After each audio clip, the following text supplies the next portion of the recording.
Hey everyone, welcome to this explainer. Today, we're unpacking a truly profound and honestly a slightly wild dialogue. On one side, we've got a dense, highly poetic manifesto on creative recovery called Never Alone, Never Again. And right across from it, a deeply grounded psychological critique that practically tears that very manifesto apart. It's a completely fascinating look at how we process our suffering and exactly how art and devotion play into all of that. We're going to dive right in with a striking quote straight from the text. It reads, "I have built a world that is either the most beautiful throne in the universe or the most elaborate asylum ever conceived." I mean, wow. That perfectly sets the stakes for our exploration today. We're looking at how intense art and deep devotion can be used to either build a magnificent cathedral of meaning or, on the flip side, to hide away in a psychological tomb.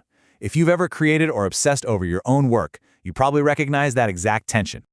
All right, let's get into it. Section 1, The Art of Creative Recovery. Subtitle, Building the Cathedral.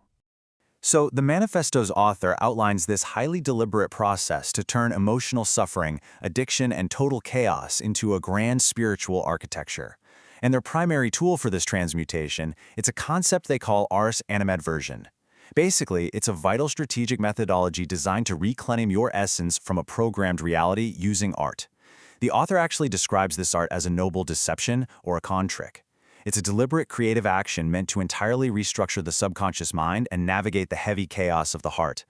Now, if we zoom out to a cosmic scale, we hit what the author calls the Ouroboros manifold. Think of this as a personal unified field theory. In this system, the individual isn't just, a regular person walking down the street. Instead, they act as the universe itself, experiencing everything through a localized point of awareness. By anchoring their identity in this massive universal structure, the creator gives literally infinite meaning to their own existence. It is a lofty, incredibly massive way to view yourself. Moving on to Section 2, Architecture of the Subconscious. Subtitle, The Phoenix Protocol. So how do you actually go about building this internal architecture? Well, the author uses a three-stage alchemical rebirth they call the Phoenix Protocol. Step 1 is the ritual of death, which means actively sacrificing past sorrows and dismantling the old programmed self. Then we get to Step 2, the resurrection of the beloved, where the creator mends their aching life and heals the self through some seriously intense creative output. And finally, Step 3 is the ascent to renown.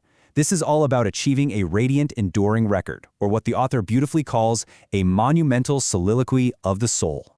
Which brings us to Section 3, Devotion to the Sovereign Muse. Subtitle, The Catalyst of Authority. But what's actually holding this entire massive structure together? The author anchors everything on one singular focal point, an idealized figure they refer to as the Empress or the Sovereign Muse. The text gives us some very specific, high-value rules for this devotion. First up, sumptuous submission, which is total alignment with the Muse's decrees. Second is imperial uniqueness, recognizing that absolutely nothing compares to her. And third is the exchange of divinity, where the creator basically trades their unparalleled madness for the treasure of her presence. Essentially, the creator is using this intense, hyper-focused devotion as a sovereign cure to heal all their unfinished emotional business. But right here is where we really have to stop and ask a vital question. What happens if the center doesn't hold?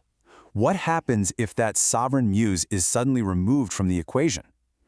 Asking this opens the door for us to step right outside the manifesto itself and look at the objective psychological critique provided in our sources. This kicks off Section 4, Trapped in a Beautiful Cage. Subtitle, The Diagnostic Arc. And this brings us to the critique's main concern. What if this magnificent cathedral of words and cosmic architecture is actually just a beautifully decorated vigilance machine built to manage anxiety and totally avoid reality? The critique illustrates this danger by using the author's very own archetypes. On one hand, we have the idealized architect, the master strategist controlling the cosmic frequency. But on the other hand, the text acknowledges the shadow side. We see obsessive figures like Gollum and Poe's King Pest. These characters represent a severe pathology of attachment. It's an obsessive, ritualized sovereignty over suffering, rot, and complete isolation. It really highlights the dark potential of extreme devotion. The critic also notes that this manifesto functions as a hermetically sealed system. Basically, every external challenge, even completely objective criticism, just gets absorbed back in as proof that the system works. The real danger here is that the author is turning a real, flawed human being into a cosmic principle, just to avoid the messy, unpredictable reality of actual reciprocal relationships. It creates this closed loop of utter isolation. Let's look at Section 5, The Courage to Surrender. Subtitle, The Choice Between Cage and Habitat.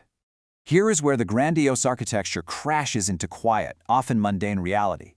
On one side, you have the architect. Now, the architect needs total control, engages in this active construction of meaning, but ultimately remains isolated in the cathedral of their own consciousness. Then on the other side, you have the participant. The participant simply accepts mundane reality. They remain open, vulnerable, and above all human. It's the huge transition from needing to interpret every single cosmic pattern to just engaging with ordinary life. This clash is probably most obvious in how the word willingness is defined. See, the manifesto defines willingness as active construction, a supreme creative effort. It's the will to build a cage beautiful enough to live in. But true recovery principles, they define willingness as active surrender. It's the complete surrender of control and having the immense courage to leave the cage entirely. The critique brilliantly takes these incredibly dense manifesto concepts and maps them directly against simple, unadorned recovery principles, like the ones you'd find in Narcotics Anonymous or 1 Corinthians 13. For instance, where the manifesto demands sumptuous submission to a muse, recovery just asks for simple honesty and service. That noble contrict we talked about, that's countered by simple truth without any metaphysical framing. The sovereign cure gets replaced by humble, quiet endurance. And instead of trying to build an eternal record, true love keeps no record of wrongs. It is a profoundly different way to structure your life.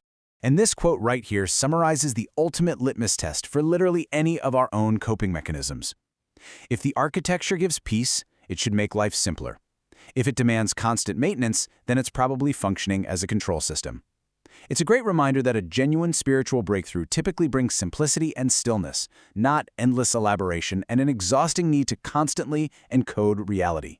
So how do you step out of this loop? Well, the critique offers some highly grounded, actionable steps. First, stop encoding reality for just one day. Just take a break. Second, humanize your muse. Let her be just a normal person, not some grand cosmic hinge. Third, connect with a real community that actually accepts your flaws, not just your intellect. And this last one is my personal favorite. Volunteer in a completely mundane, unmythologized space. Go fold chairs at a local community center. Test if you can be secure and still in the real world without all that grand architecture propping you up. As we wrap up this explainer, I want to leave you with one final, provocative question straight from the source material. Are you willing to let the architecture be nothing so that you can simply be someone? It really highlights the immense bravery required to step out of our most elaborate, beautiful coping mechanisms, to lay down the blueprint and fully embrace our messy, ordinary humanity.